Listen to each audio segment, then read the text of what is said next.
From Goodyear Heights to the Outer Rim. Welcome back to Bearded and Crunchy, episode 16. Ooh. Star Wars 2, the Cantina Chronicles. Oh, yeah. They got no idea. No, we are back. We haven't even alluded. We've said a couple of things in previous episodes, but I haven't even put out any promos or nothing. For this yet. So they'll be really surprised once they start realizing that this one's coming. Because the music one, we kind of led up to that one a little bit, but we've kind of kept this on wraps a little bit. We have. We've done a good job, too. We have. It was originally going to have a little different feel to it because we were going to have a possible guest, and that could still be in the future. Yeah, it's fine. Just right now it wasn't possible, but I'm excited. Bob's excited. Yeah, you guys will see at some point down the line the opening outtakes and how excited we really were. But yeah, we just recorded just on my phone for 20 minutes just BSing. And again, those videos will go out, but guys, at some point we would like to get a little bit of money for this, so we're gonna save we're gonna save those for a subscription service.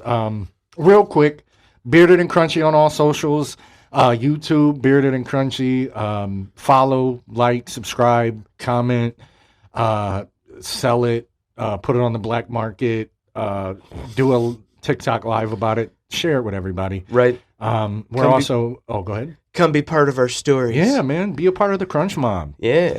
But yeah, so here we are, man. Star Wars 2. Oh, yeah. And you've been fucking teasing me for about 20 minutes, this open question. So let's get to this. I know. I'm so excited because I am too. You've got me like funny. All right, here we go. I'm going to just get to it. Oh, I'm ready. Eric, is a lightsaber the ultimate kitchen tool for slicing or an absolute hazard? I'm going to take the technical approach, and I would go, it depends on if you know how to cut anything. But for the funny answer, I would think it would depend on what you're cooking. Yeah. And the reason why I say that is because, let's say, for instance, you got some bread and you're cutting it. It's going to burn the shit out of that bread as it's cutting it. Right. It's already toasted. Yeah. And it's like, I guess you would have to learn how quick you'd have to slice to see how dark you would get it. Yeah. But it would be great for shit like brisket, a good prime rib. Ooh, yeah. I would say no, because typically the people that have them know how to use them. Mm-hmm. But if they were readily available, yeah, we would have a problem on our hands. I'll give you an example. Your daughter, very, very mature. Of course. Could you see her taking that lightsaber and cutting up a piece of meatloaf with that? My house would be burned to the ground. Exactly. That's kind of my thought. My son can make his own ramen. This dude can make his own over easy eggs. Nice. I would not trust that man with a lightsaber in his hand. No, sir. I agree. That's a good opening question. It made me chuckle. Yeah. You know what it would be really nice for? It'd be cutting down trees and shit. You know how quick you could get through that? No chainsaw, no gas required. Yeah, man. All you need is a kyber crystal and some force. I would be happy. But that was a good one, man. Yeah. You got me thinking, because I'm thinking of like, what other shit could you do? Like, it could have so many more uses, though. Right. Like, think about if, like, you got not, like, immediate hospital, but you got a nice gash in your arm. You could cauterize it. Yeah. Like, it would have so many uses. Mm-hmm. No, it's still a hazard in the wrong hands. Oh, it would be a hazard in my hands, and I would be as careful as I possibly could. Because there's going to be a time when there's going to be, like, let's say, I got to use a good, like, say there's a rat in my house. I'm not going to feel bad if I cut that thing's head off. No. But I'm also going to be very tempted to cut that thing's head off. Sure. Like, and then you go through... Rat. Yeah, but then you go through the head and neck, and then you end up into your floor, which causes the fire. Yeah. And then you have to run to find the extinguisher or get water, and then you're like, why did I do that? And if you can't, then your house burns down, and you got to deal with home insurance, and that's a hassle. Yeah, we should probably. I don't think we're quite there as a population to handle something like that. We might have to wait a couple more generations before we decide thinking about that one. But undeniably, it would still be awesome. Oh, it would be so fucking cool. I would love to have a lightsaber. Could you imagine going to a restaurant and they're like, they bring out like just a cart with a prime rib on it, and they're like, "How much would you like, sir?" And then you say this much, and you just you'd be like, "What the fuck?" That would be cool though. And then it's kind of crispy on one side, and you're like, yeah, it's got that nice little edge. Sear. Oh man, all right, Bob, lead us off. That was fun. Yeah, that was. And this is kind of another question, and we've talked about it a little bit. I think every Star Wars fan has discussed this for now. What, next year it'll be 50 years? Wow. Holy shit, that just hit me. 50 years for Star Wars. I guarantee they got to have something planned. They got to have something. I don't see how they could. Yeah, they got to be doing something. But take it away. Simple. Who shot first? Ooh, this is an age-old question, ain't it? Chicken or the egg. And for you leisure Star Wars fans, you're not going to know what we're talking about, but over the years, it has been solved. Right. But the lore lives on. Oh, of course. But we're going technical. Yeah, I'll start, and I'll go. The original, for all of you good guy fans, unfortunately, Han shot first. He did. In the original, Han was the one.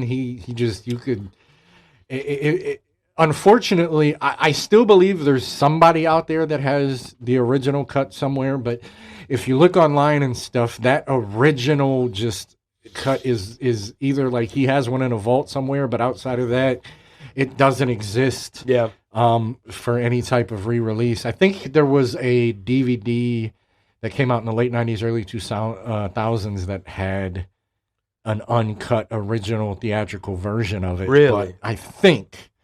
But yeah, guys, unfortunately in the original, Han was a bad guy.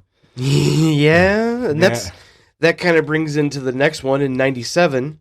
It was changed to where Greedo shot first because they didn't want Han to look like a cold-blooded killer. Yeah, they knew he was a smuggler and a almost kind of a pirate, really. But he wasn't a murderer. And he, it's kind of, and I hate to use these comparisons, but it's like a drug dealer. Right. It's like, are they doing something bad? Yeah. But if people didn't want drugs, there wouldn't be no drug dealers. Of course. If people didn't want to smuggle shit, you wouldn't need a smuggler. So, that's correct. But yeah, in 97, George Lucas had them change it to where Greedo actually shot first, but he apparently at some point in his life was a stormtrooper because you could see, man, it was like fucking 8 inches away from his head. Right. And then we go to 2004, and this is where he changed it again to where they shoot simultaneously. Yes. But again, Stormtrooper aim, and only Han Solo hit that one. So, and then then I'll let you. Yeah, did you know that Disney Plus changed it again? I actually didn't until I looked this up. The last time I looked this up, it had stopped there. So this will be new information for this episode for me. They added. They still shoot at the same time, but right before Greedo shoots, he yells. I don't remember what he yells. Yeah, I forget. He yells something, and then they both shoot at the same time. So they tweaked that a little bit to add, like fire, something like that. Which I still think is weird. I don't know why they have to tweak it so much, so often. I think probably for continuity, maybe. I guess. I will say this. Sometimes a lot of these creators of these fall too much into fanfare. Yes. Like they listen to the fans too much. Because trust me, the worst person to know what they need for themselves is that person when they're in need of something. Right. They just want it in excess. They want it, and you're not going to please everybody. So, And another thing that I saw about that 2011 that they use, but the Disney Plus one is they actually closed the gap even smaller in between, because even though they shot simultaneously in 04, from what I didn't write all the details, but from what I remember reading is Greedo actually started to shoot quite a bit earlier. Really? And then with the Disney Plus, they shortened that gap a little bit, so they got a little closer. The advancements in CGI making, I would still rather have the OG version. I would too. And it goes to what we talked about in the first one. It's why he waited so long to make the prequels. Yeah. Is because it took him so long and so much money and so much time to make the first three that he was like, we ain't there yet, man. No. And then in the early 90s is when he really, that's when computers really... Oh, yeah. That's when, I think they said from, the late 80s to the early 90s was one of the biggest jumps in home computers. Oh, yeah. To that point, and then we had the boom in the late 90s, and then that was the last real big, and then it was just everybody had one in their home. You really start with a lot of big CGI with Terminator 2. Yeah, that was huge. Terminator 2 did a lot of groundbreaking things, and that's why that movie is still amazing. I love that movie. The graphics hold up. I mean, there's... some wonky shit here we were kids, and you got to remember the quality of what we were seeing at the time wasn't as good, so you could get away with little blemishes and shit that you couldn't see. But now, with 4K and fucking 1080p and 1080i, you can see a fucking booger up somebody's nose. At this point, from a parsec away. Yeah, see what I did there. We had this discussion because we're honest here, but yes, Bob was a little gun shy on this one. He was like, I got to be honest, I didn't really find a lot and dig into it. And I did, but there's actually a lot that's not known about this character. But we're going to go into who's Boba Fett. Ooh, yeah, okay. As we know, he died in Return of the Jedi. Yes. It was Return of the Jedi. He fell in the Sarlacc pit. And strangely enough, later on we see him in Mandalorian, and we find out that, thanks to covering your tracks, he's got scars on his face, so you can see. But I'm gonna ask you a question and see if you know the answer to this. I didn't tell you this. Okay. Do you know his first appearance though? And I'll tell you this: it wasn't the original 3. It was around that time. No, I don't then. Do you remember the 1978 holiday special that everybody talks about, the animated? That was his very first. That was okay. Because it was before Empire and Return. Yeah. That was actually his first screen appearance and stuff like that. So, but as we know, we find out in the prequels that Django was a person that they cloned. Yeah. And then he asked for a specific unaltered clone of himself, which became Boba Fett. Which allowed him to come back and play Boba Fett. He started in Mandalorian, and then they brought out the Book of Boba, which I must say, as excited I was a bit of a letdown. It was not as good as Obi-Wan or The Mandalorian. Or Ahsoka, for that matter. No, yeah, for sure. Or even the Darth Maul series. I mean, that one was really, really fun to watch. Good. Did you finish it? I did. Yeah. It's one of those where I need to go back. I always like to watch it a second time because usually I have recency bias when I first listen to something. I'm really stoked and excited, but I got to kind of let it sit and marinate for a while. But I seen a question online where somebody said, what is he though? Is he a bad guy? Is he a good guy? Because if you think about it, he's helping Mando in he goes, no, I made a promise. I'm going to help you. Right. And what I came to the conclusion, he's kind of like a Deadpool or a Loki. So he's an anti-hero. But neutral. That's what I mean. He's an anti-hero. It's like he'll help really what benefits him in the moment. Right.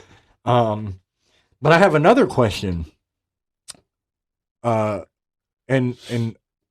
there might be an answer to this. I didn't look into it that much, but do you think that Jango Fett was a Mandalore?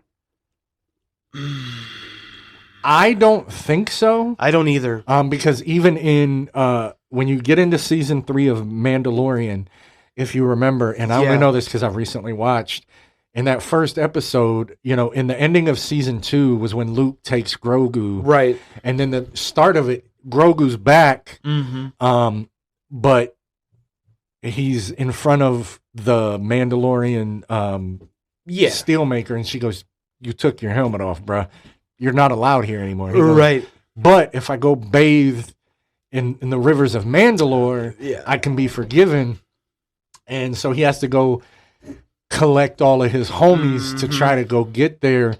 And there's a scene where Bo-Katan and they meet Boba Fett, and, you know, she looks at him and she goes, you're not a Mandalore. You're just a clone. Right. And it's like, yeah, he was, and that made me go, well, is Jango though? Yeah, that's a good question. Because we don't really hear about his backstory. Yeah. I don't think he is, because I feel like that's something they would have wanted to say. Maybe. But it brought that to my attention. So, guys, if there's anybody watching this and you know, I won't do research because, honestly, I don't always care to.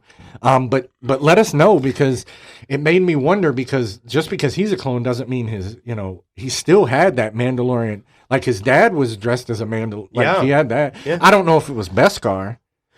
That was the one thing, but I know for a fact that he was wearing the same type of gear that they do. Yeah. So I just thought that was an interesting question to pose, because, again, with what they teach you from the Mandalorian, is that was a very strict society and shit like that. Basically cult-like. Yeah, I mean, really was.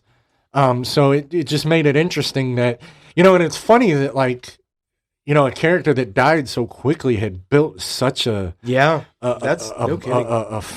and a Isn't that amazing how that works? But yeah, but then they dropped the ball with the Book of Boba. Like, I agree, and it wasn't bad. It was worth a watch. It was slow, but like they turned him into like the new Hutt, and like, I don't know. It was just weird, man. Weird. It was just weird. I felt like they could have done a lot more with backstory and literally kind of getting into Jango Fett, and maybe answering that question. Was Jango a Mandalore? What was he, period? Yeah, what was he? Because he's got the armor. And he was a bounty hunter, because that's why they wanted to clone him, because he had those type skills. Right, but they don't feel that, you know, you're not one of us, basically. And it made me wonder when I started seeing that, because I'm like, we know Boba's backstory. Like I said, he's a clone. Right. You know, that was still his dad. I mean, it's still technically his seed, because he's cloned from him. Sure. Just he wanted him unadulterated, turned him into one of the badass bounty hunters. Yeah, that part was always awesome. Until our boy Din Djarin showed up. Yeah, and then you realized that a real Mandalore was... Oh, God, he's so... I know he took his helmet off, and I know we're getting a little off topic, but this is what we do. Fuck it. I know he took his helmet off in that scene when he was with Bill Burr. Yeah. And he had to, because it had to, like, scan his face and shit. Sure. And I have to say this, because I love Bill Burr. I think he's hilarious. He's hilarious. He is one of the most... Like, when somebody says, I'm just real, he's one of those people. Like, he doesn't care what side of the fence you're on or whatever. He just calls out stupidity and dumb shit. Right. And I like that. But I loved his character arc in that. Because in that scene, it's actually, I got to be honest, it might be one of, if not probably top 2 scenes.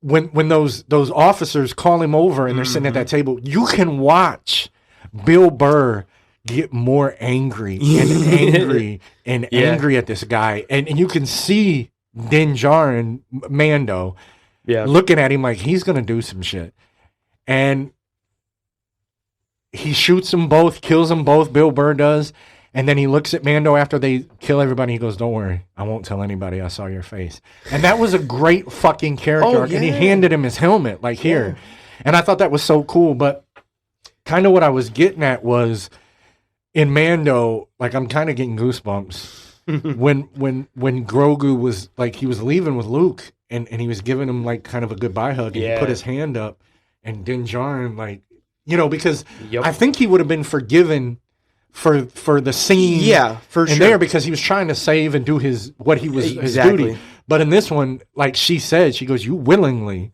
took it off," and it was like in that moment, like up to that point, like you love her, she's amazing, and in that moment though, you're like, man, you're a bitch. Like, that's his homie. Like, he wanted a hug. He wanted to see him. Like, wanted him to see him. Yeah, and it's like, but I just thought that was, you know, I will tell you this.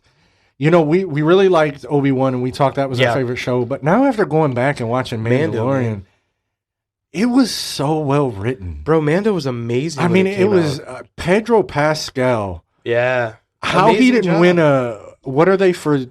An Emmy? No, is it an Emmy or is it an Oscar? TV is Emmy. Is it? Emmy is TV. Okay, yeah. So he should have got an Emmy for that, man. I mean, even and R.I.P. to Apollo Creed, Carl Weathers playing Karga. Grief Kargo, I think is his name. Yeah. I loved him in that. I thought he was great. Yep. But yeah, that is such guys. If you've been living under a rock, go watch The Mandalorian. Man. You gotta watch Mandalorian, man. Even it's the last full season before the movie.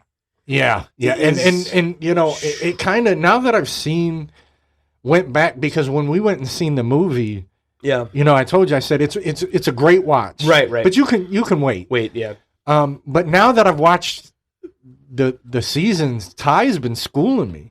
Oh, really? Yeah, he's like, Papa, he goes, if you think about it, he was like, you know, because what I said was, I was like, there was no real, like, it was just adventures. And he goes, but that's what the show turned into.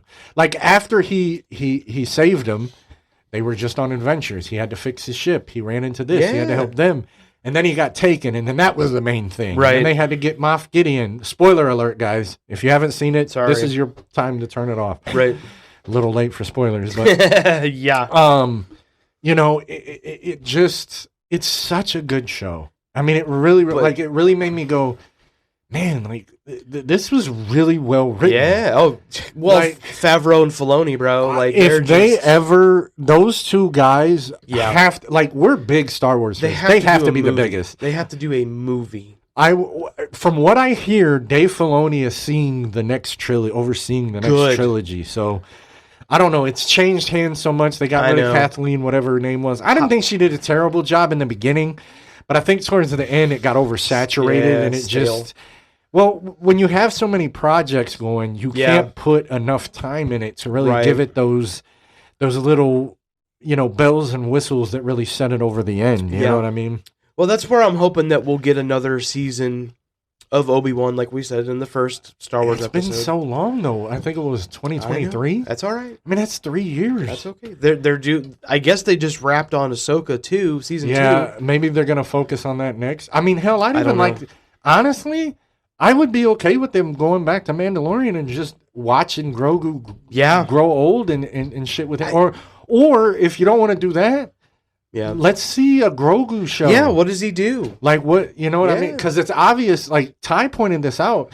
I really thought, like, Ty was convinced that the movie was after the events of the show, and I thought it was during. Yeah. Just because of the way the movie was. But he said, but Papa, think about it. He goes, and this is going to be a little spoiler alert for you. That's okay. But he uses the Force in the first 2 seasons, right? But it tires him out, and he's not really sure when to use it sometimes. But then once you go into episode 3, if you watch when they're sitting in front of Grief Karga, and he's like, "Hey, I need your help," and he's telling him, "Hey, why don't you stay here with us? We're thriving now." And you just see Grogu take that piece of candy like this. It's like, okay, he's had the training now. Yeah. And then Ty was like, "See, Papa, that's what I was talking about." He was like, "I think the movies was after," and he was right. Yeah. Because he's now, you can see he's been trained by Luke. He's more, he's in the Force. So you could do a lot of shit with that, man. Let's talk about that moment in Mandalorian when they're looking at that monitor and all of a sudden you see this X-Wing float in. So I was excited for that. Yeah. Because I wanted to see what Ty was going to say. Because at this point, I didn't tell him. Yeah. Like, because up to that point, they just saying he needs a Jedi to train him. He needs a Jedi. You got to go find a Jedi. There was only one at that point, technically. Well, no, because in Mandalore, she mentions towards the end before Luke, she goes, "There's another." Yeah, Leia. And no, and she's talking about Luke too. I think you're right, because there was Leia, but like I think in the way the conversation was looking, she was thinking about Luke. But it wasn't till you see that X-Wing come in and he goes, "Oh, it's the rebellion." And I didn't correct him. I just smiled at him because I'm like, it's even better than that. Yeah. And then all of a sudden, because those dark troopers were fucking nasty. Dope. Yeah, they were nasty. Tore shit up. I mean, the fact that like Mando was able to get them sucked out into space and them fuckers came right back. Yeah. But to watch him walk in with that black cloak. And Ty was like, "Who is that?" Before you could see it, and he was like, "Is that Ahsoka?" And I was like, I looked at him and I smiled, and then that green lightsaber pops up, and he was like, "Oh, it's Luke!" And I was like, "Yep." And he had the same reaction we all had when we originally saw that. Well, I knew it was him when I saw the X-Wing. I knew it, but he hasn't watched it as many times as us to know that we knew. And even with our Star Wars knowledge, when we were watching the show, we could kind of like piece two and two together, but we weren't sure until we knew. We knew, but the way they portrayed that with, they used a lot of his voice with actors and, de-aging and shit. That's fine, AI stuff. But the way they portrayed it, again, when that green lightsaber came out, I said, "Oh, it's about to be an ass-whooping party up in here." And he did it with little to no effort. And towards the end of that fight, when he's right outside the door and he grabs that, trooper and just my God. I was like, it was like a pop can, bro. But I have to mention this. I'm glad you brought that up. Yeah. Because you know what Ty said? And it fucked me up. He goes, "Yeah, that's Anakin's son." Right. And I was like, "Oh, shit." Yeah. I was like, good call, because that's that anger. Yeah. And I was like, "Oh, shit." Yep. He crushed that dark trooper up like man. He was like, I mean, he basically just said, "Fuck you, scrap metal." Bruh. I was like, holy shit. Yeah, that was a good call on that. That was scene. One of my favorite scenes in that whole. It is so like I'm getting goosebumps thinking about it, because just to see Luke and like. Well, do you know what it reminded me of? That scene when he does that. That reminded me in Rogue One when Vader's coming through and he's just destroying everybody. Yep. That's what it reminded me because of. It looks so effortless. Yes. Like you can always tell, it's like another scene similar to that is when in Attack of the Clones, it was Revenge of the Sith, when Yoda goes into the Senate to fight, and those two stormtroopers are sitting, and as he's got his cane, and Yoda's just walking, he goes, and just moves him the fuck out. And it's like, God, that's so... Yeah. But I you know what I would like to see? I'd really like for them to delve into the species of Grogu and Yoda and Yaddle. I would too. I just want to know. You know what I mean? And from what I've read, that's one of the things that he really wants to keep a secret. I just hope that at some point, if he gets sick, he goes, "Hey, this is what they are," or something. But the mystery keeps the lore alive. So for sure, I think we even mentioned it. The last Star Wars episode was like, "Hey, what? We would love to see a little bit more about this species." Yeah, I mean, they're obviously all extremely powerful in the Force. I mean, look at how powerful Grogu was, and I mean, a baby. He didn't even know what he was doing. Right. Like, he picked that big-ass, in the very first couple episodes, that big-ass mammoth-looking thing and just lifted it off the ground. Yep. I mean, granted, he slept for a week after, but, like, you know what I mean? But, like... Right, but he's understanding, or was starting to understand. And then that scene towards the end of season 2, when he had to take him at the top of that mountain, put him on that... Yeah. And I got so mad at that scene, because Mando... After the first 3 times it shot you 30 fucking feet, quit trying to get him out of the thing and just let him finish. If you can't get into it, chances are most other people aren't either. Right. That's a fact. But yeah, it was, I mean, it's, I really would like to kind of get to a point where we can see him grow and then like maybe start talking, and I don't know. It would just, I think it would be fun. I agree. I think it would be cool to follow. Again, I think this is a rehashing, but I would still love to see a Darth Vader series. Period. You know, you know what I think the problem with that is I think he's such a beloved, and I mean, basically the Skywalker saga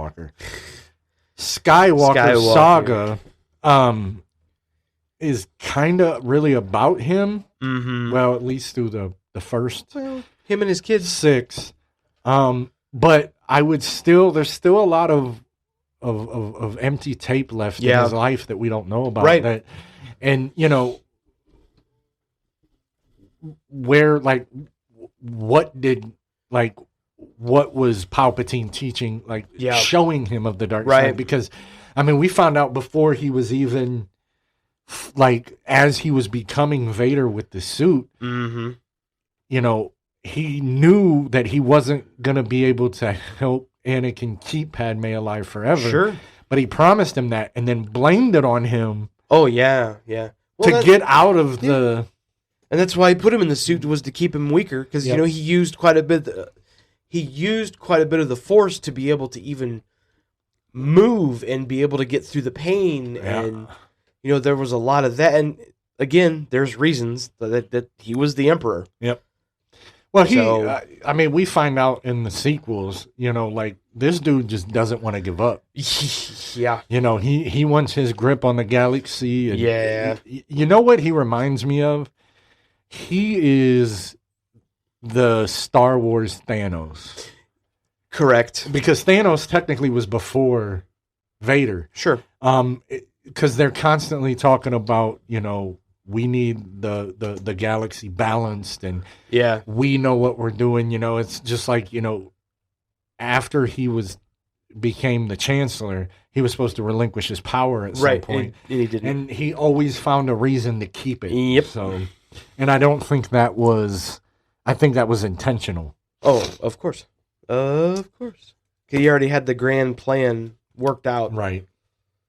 So now we're going to go into an interesting topic, Bob. I want you to go ahead. What are we going into? I'll let you lead it away. Yeah. Let's talk about the for the gamers out there. The gamers. Even though we did kind of touch a little bit in the video game we talked about them. Yeah, ago. And I think we brought them up very, very briefly in the Star Wars episode. Yep. Mine was more just a couple that I really love, which they reappear here again in my notes. But believe it or not, there's a ton of Star Wars video games dating way back into the, 80s and 90s, and there was they made one in the early 80s, and there was a big gap, and then it just seemed like every couple of years it was just just to keep the name relevant, out there, that they kept making different games to keep cash grabbing and making a little bit of money. It's like Pokemon and just now newer ones, Naruto. I mean, they're printing their own money. So. Yeah, basically with video games. Yep. But the evolution of games, obviously, and we've talked about it before, but with the evolution of games, you really feel, especially in the last couple, Star Wars games, you literally feel like you're playing in the movie, like you're part of the movie as the characters, and the voice acting is done great because they have actual actors that are big time, and everything is just so well written now that it makes for a completely fully immersive experience. Right. So, and they do that, like you said, with Cal Estes in Fallen Order and Survivor. And I'll even go to one that you had. I know we talked about it. I can't recall if we talked about it on the video, but you said the whole Lego Skywalker saga. Yeah. They really did a good job with those. I mean, I didn't play that. I think that's awesome that you have that one that has all of them. But we played them in, because they would release the prequels 1, 2, 3, and then 3, 4, or 4, 5, 6, and that's how I played the Lego ones. But I always play. Well, I have a port. Well, I don't know if it's really a port, but I have a version on my PS4 where it does have original, prequel, and then sequel. Yeah. But when I was originally playing them on PlayStation 2, it was just the original and then the prequels. Yeah.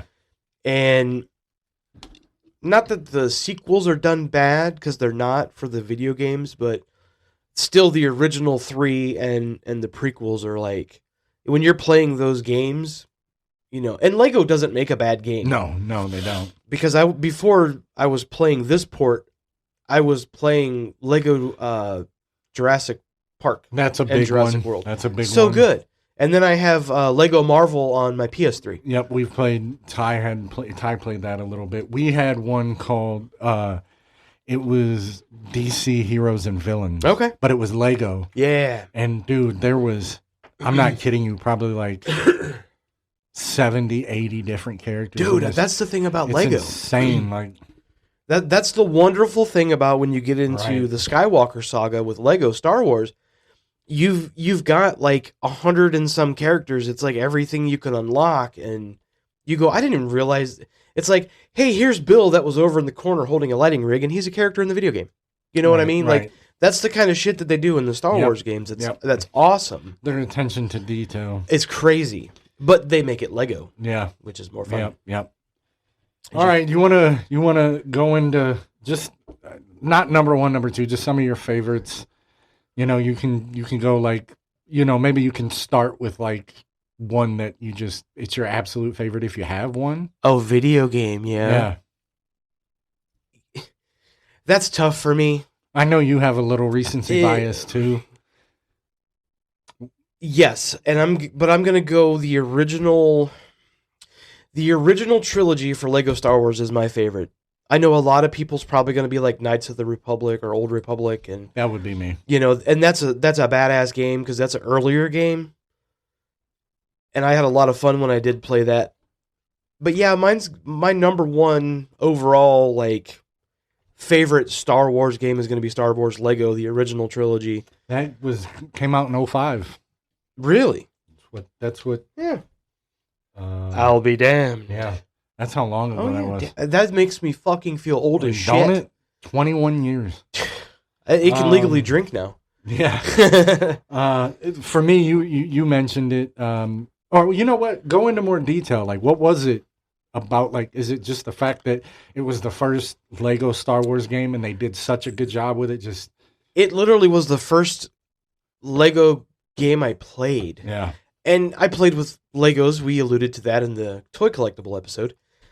And I love Legos still to this day. I know you love Legos. Oh, I still build them. But yeah, that when you finally got the game in your hands, because you had to have a physical copy back in those days, and played that game for the first time, you're like, holy shit, this is amazing, even though it's Lego, but it's the attention to detail. It's the right color lightsabers. That's annoying. Yeah. Would have been good for the last episode. But it's everything, when you're in an X-Wing or you're on the Death Star or you're on a planet, and it's like, dude, this is killer, and it's Lego. Yeah. And then my other top ones after that I have played incessantly because they're newer is Fallen Order and Survivor. And you've played Fallen Order. I don't have to go too far into that. Right. You know what happens. And then Survivor just expands into that story. And there's kind of a little love interest in the second one. Oh, no shit. With him and what's her name? She was like the witch thing from the same planet as Darth Maul. Avad Centris? Yeah, but she became basically a good guy. And she did. They in reconnect. The Wars, you see a lot of her in the Clone Wars and shit like that. But man, it's so good. Yeah. Survivor is still I need to get good. to it and play that. You gotta play it. Unfortunately, little off topic, in our video game episode, I talked about COD 4 Modern Warfare being one of my favorites. Sure. And I fucked around and found out that they re-recorded it. And I I can't. That's been taking up my time. I can't say much because after talking about Assassin's Creed Black Flag incessantly on that episode, you went back and I have, but they're doing a resynced version for like the newer consoles. And I think it's out. Yeah, it is. Yeah. And I'm like, son of a bitch. Like I don't know if it's gonna be on PS4 or if it's just like a PS5 and that I'm not sure. Newer Xbox. I'll probably look. I don't know. I'll look tonight. I mean, it's just an update, I'm sure, of graphics and stuff. I don't think they're doing much with the actual stories. They'll probably, take my word for it as a guy that's played remakes and remasters. Yeah. There'll be shit they'll add to it. It may not be story-wise, but there'll be like extra modes or like characters. Sure. Or maybe like they'll like create a whole like little sub-story of a different character and or that's something fine. like that. That's fine. You can't I guess perfection though.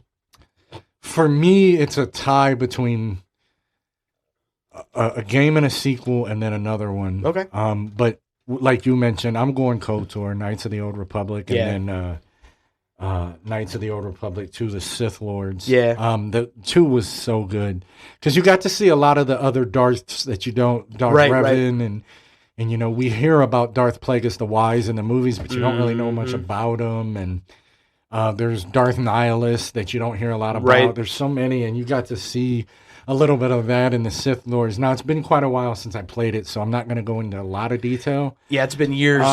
But I remember investing a lot of time into those. And then the other one that was close, and I know this is going to sound funny to you guys, but I had forgotten about it until I looked this list.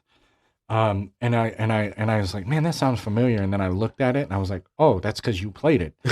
And it was Star Wars: The Force Unleashed. Yeah. It came out in 2008. That was a really, really good one. And not bad. I briefly had a little bit of interaction with it. I played it quite a bit. I just, when I seen the gameplay, I was like, oh, I remember playing that and having a lot of fun with it. I don't know why I never went back to it or nothing like that, but and just real quick, I mean, you can, talk about a couple other ones, but I just wanted to bring up Battlefront and Battlefront 2 because those were actually two of the most popular ones. Yes, up until Fallen Order and Survivor they were. But me and Ty played them a little bit. They were fun.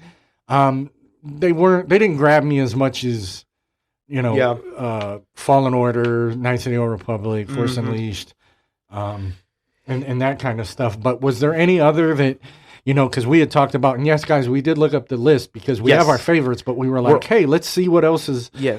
And we're also old and our memories fade. We were not prepared for the amount of games that, I seen the list and I was like, yeah. I truly don't remember them making that many goddamn games. But no, I remember not a whole lot of time with Battlefront and Battlefront 2. Enough to know that they were fantastic games. I wish I had time to be able to get them and invest the time. Yeah. Much like I said in the video game episode, I just don't have the time to invest, unfortunately. Well, and now with the podcast, it takes up even more of our time. And that's fine. Oh, yeah, I don't care. I'm just saying. This is awesome. Yeah. We always have a ton of fun doing this because it gives us a chance to get away and talk and basically bullshit our way through 55 minutes, 60 minutes, 70 minutes, whatever. Well, whatever it takes. Yeah, whatever it takes to get the point across. I was just going to bring up the pod racing one. I don't know why 64, I played that. Right? Yeah. I had a lot of fun with that one. I guess for one of the newer games that's coming out, they're going to have an updated version of that or something. Yeah. That'd be sweet. I could have done a little bit more research into that, but...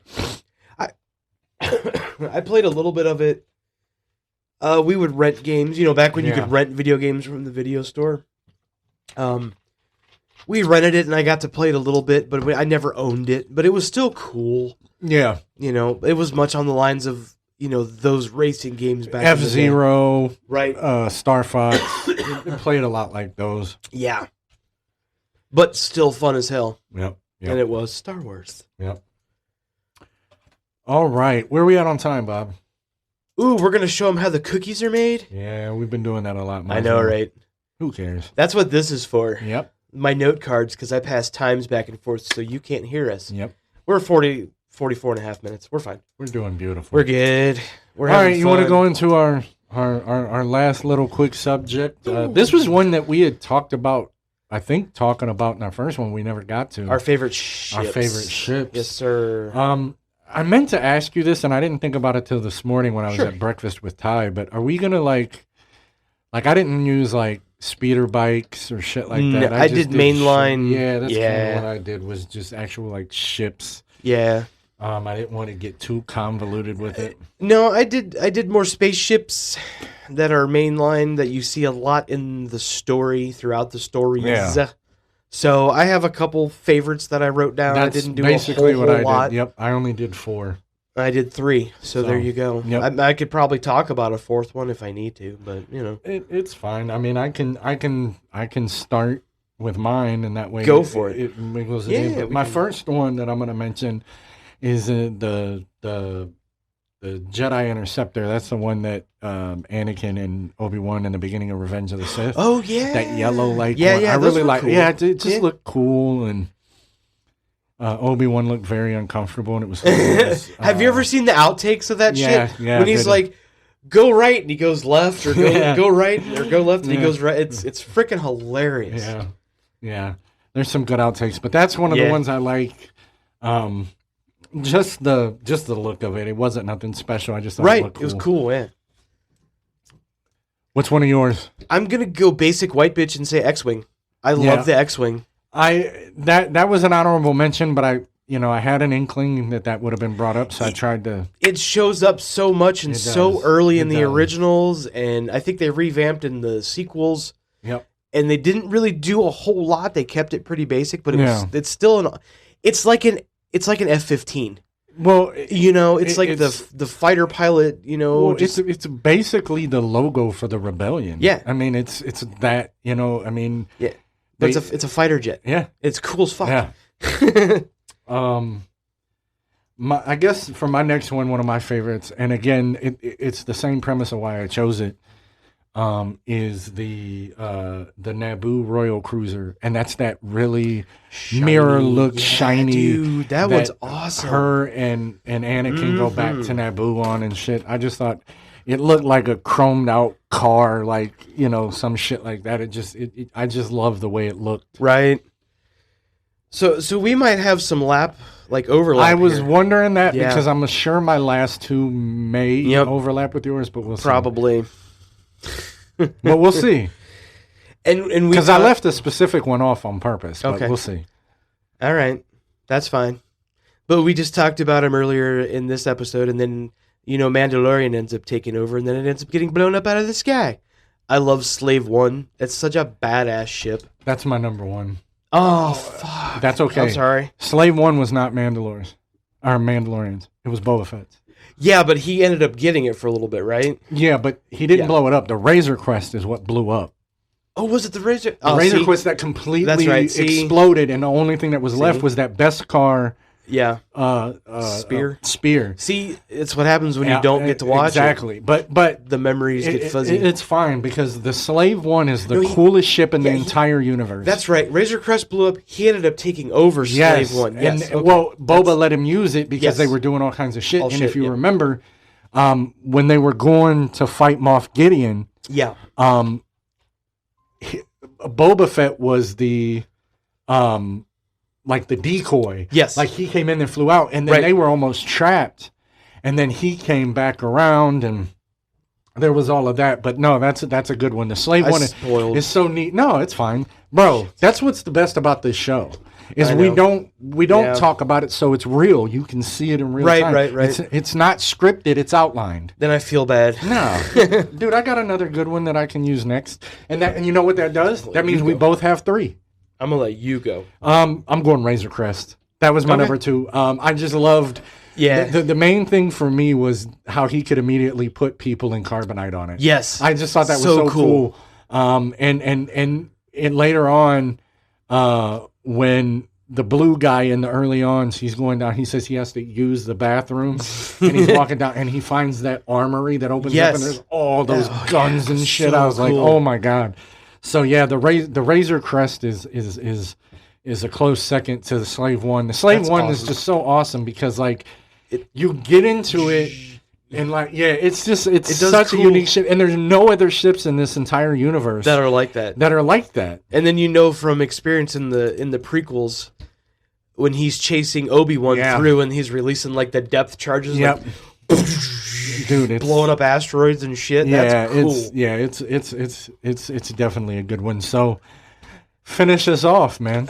My favorite all-time Millennium Falcon. I kind of knew it, so I left it off mine. Yeah. How can you not?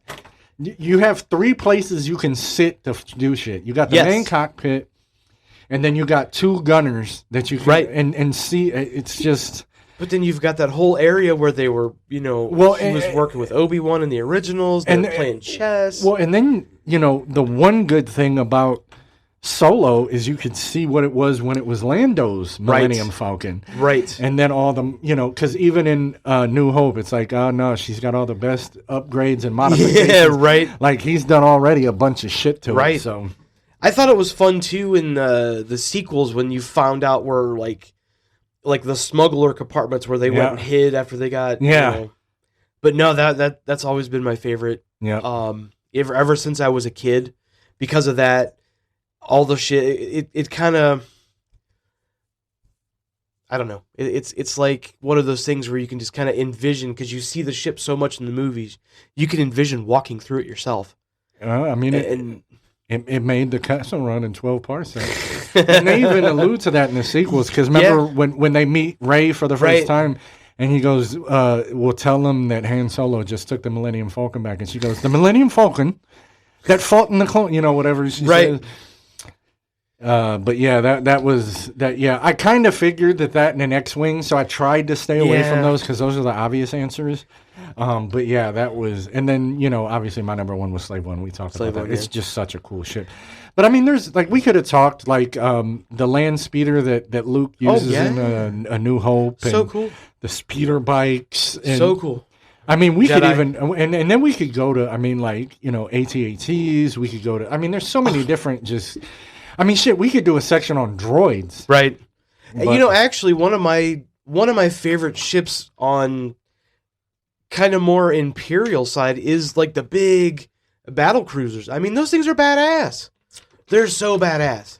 Are you talking about the one with the triangle? The Star Destroyers. Yeah, they're so cool. Yeah, in the sequels, they have that whole fleet of them. Yes. That's just for as long as the eye can see. So cool, though. Another one is they talk about in the sequels is the dreadnoughts. Dreadnoughts were cool, too, man. Yeah, because remember, Poe is flying around. Mm-hmm. It's probably been a while since you've seen him, but he's flying around, blowing them up, and then when they get back, she goes, but we destroyed a dreadnought, and she looks at and sees all the ships that died, and she goes, yeah, but at what cost? Right.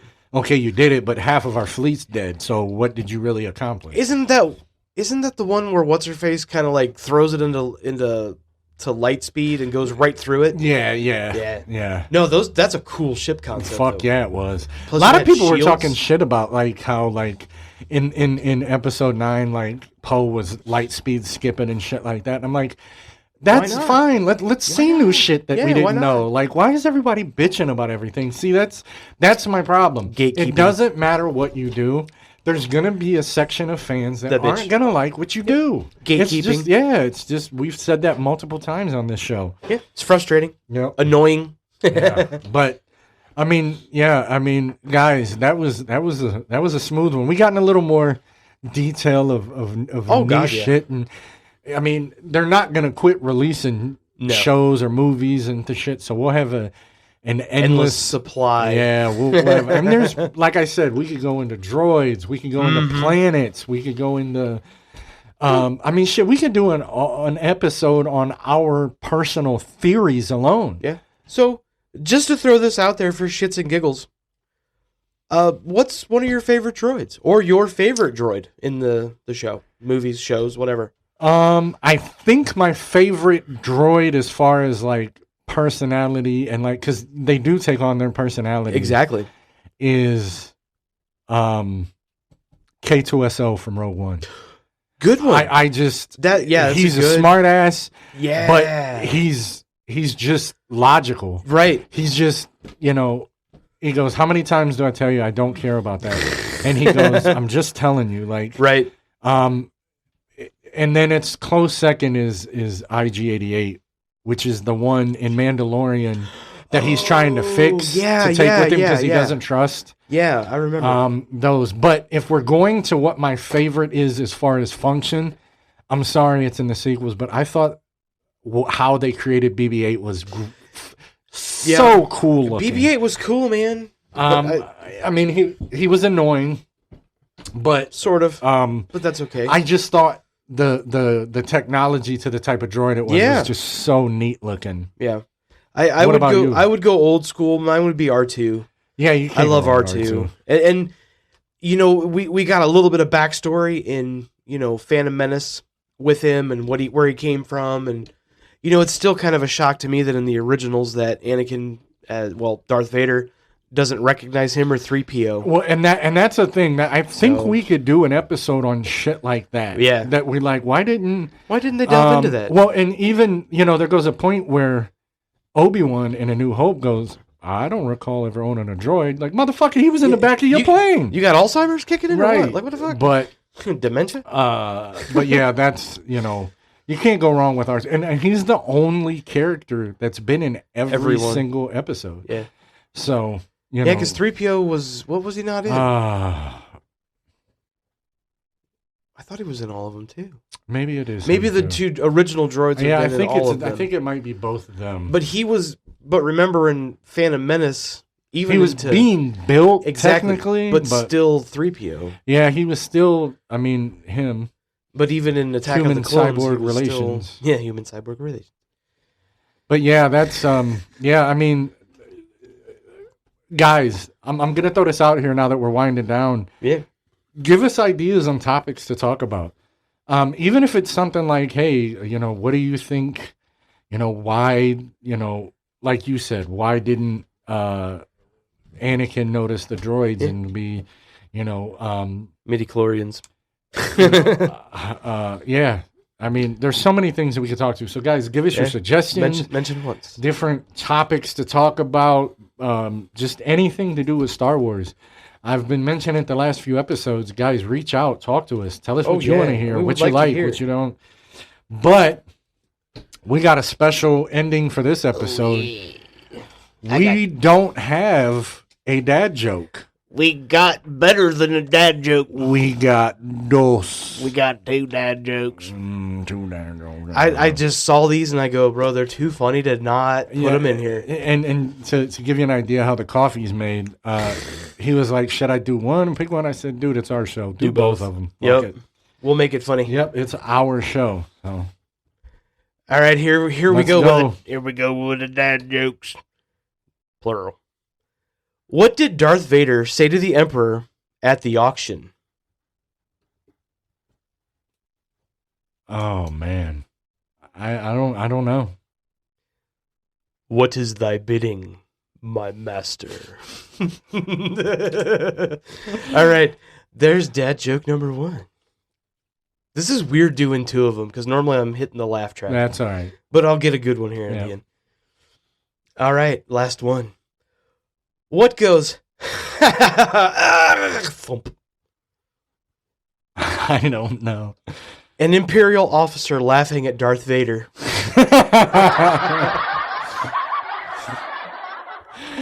And on that note, guys, we'll see you next week.